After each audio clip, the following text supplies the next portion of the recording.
Национальный архив Якутии в честь празднования 75-летия Великой Победы переводит в электронный формат документы Якутского объединенного республиканского военкомата периода Великой Отечественной войны. Это делают для обеспечения сохранности документов и облегчения поиска. На сегодняшний день оцифровано 265 дел.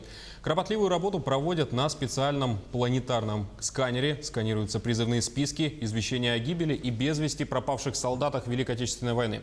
Также списки о возвращении их после демобилизации и многое другое.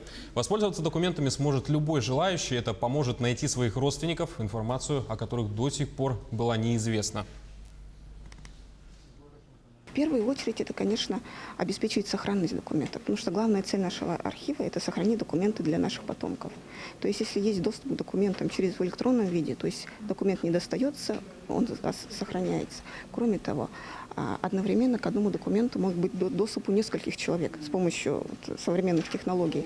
То есть одно дело можно смотреть и здесь у нас в компьютере, и человек дома через интернет тоже дело может смотреть. И поиск с помощью баз данных, которые мы сейчас делаем, поиск будет более быстр.